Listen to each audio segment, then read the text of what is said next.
5000 मर्द अपने ख़ानदानों समेत सैयदना यस्सुल मसीह के गिर्द जमा थे। सारा दिन वो उनकी तालीम सुनते और उनके मौजज़ात देखते रहे। अब शाम ढलने लगी थी, लोग भूखे थे और शागिर्दों की बेचैनी बढ़ती जा रही थी। जब दिन ढलने लगा तो उन 12 ने आकर उससे कहा। ये 3 अल्फाज एक दिलचस्प हकीकत की तरफ इशारा करते हैं।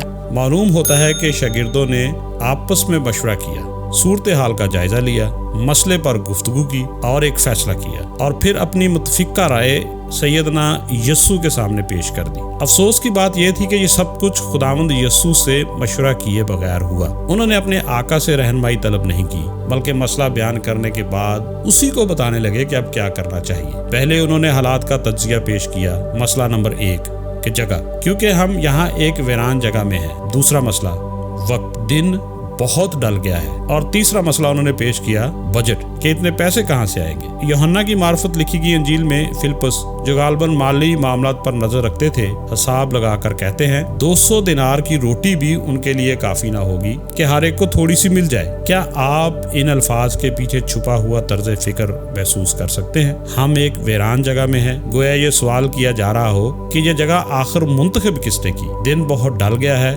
गोया शिकवा ये हो कि इतनी देर तक तालीम देने की क्या जरूरत थी। 200 दिनार भी काफी नहीं होंगे।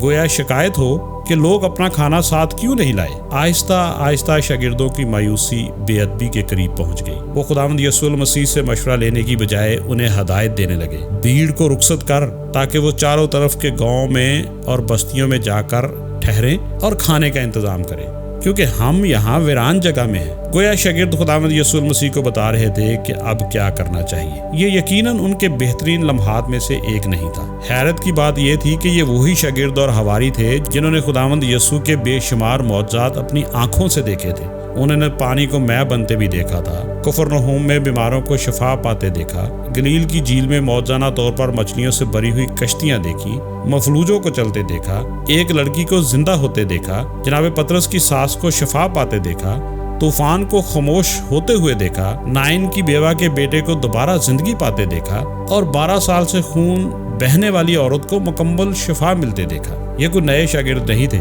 ये तजर्बाकार शागिर्द थे। पूरा मुल्क खुदावंद यस्सुल मसीह के मौजज़ात से वाकिफ था। वो नामुमकिन को मुमकिन बना देने वाली हस्ती के तौर पर मशहूर हो चुके थे। फिर भी हैरत है कि कमेटी की इस मीटिंग में किसी ने ये तजवीज़ ना दी। क्यों ना हम पहले खुदावंद यस्सुल मसीह से पूछ लें। क्या मुकद्दस यूहन्ना, हजरत पतरस या मुकद्दस यकूब में से किसी ने ये कहा कि मेरे पास एक ख्याल है, आइए उस हस्ती से मशवरा करें जिसने तूफान को थमा दिया, मुर्दों को जिंदा कर दिया, बीमारों को शिफा दी।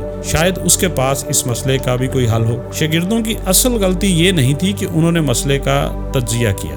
गलती ये थी कि उन्होंने मसले को खुदावंद यस्सु मसीह के बगैर हल करने की कोशिश की। जब उन्होंने खुदावंद यस्सु मसीह को मौका ही ना दिया तो दर हकीकत उन्होंने खुद को अपने लिए भी मौजा देखने का मौका खो दिया। वो अपनी जिंदगी के एक अजीम तरीन मौजे से चंद लम्हे ही पहले मायूसी के फैसले तक पहुंच चुके थे। ये सब कितना गैर जरूरी था। अगर आपके वालिद बिल गेट्स हो और आपका कंप्यूटर खराब हो जाए तो आप सबसे पहले किसके पास जाएंगे? अगर स्टीव जॉब्स आपके वालिद हों और आपका आईफोन काम करना छोड़ दे तो आप किससे मदद लेंगे? और अगर खुदा आपका आसमानी बाप है तो जब जिंदगी का कोई मसला आपके सामने खड़ा हो आप सबसे पहले किसके पास जाएंगे? कमेंट्स में हमें जरूर बताइए। रब्बुल इज़्ज़त आपको ढेरों बरकत से नवाजे। अगर आप खुदावंद यस्सुल मसीह की तालीम के बारे में मज़ीद जानना चाहते हैं तो हमारी ये किताब अलाही शिफा के नाम से बिल्कुल मुफ्त हासिल करें। किताब हासिल करने के लिए आपको स्क्रीन पर नीचे दिए गए नंबर पर राब्ता करना है या हमारी वेबसाइट gcmbooks.org पर फॉर्म फिल करना है।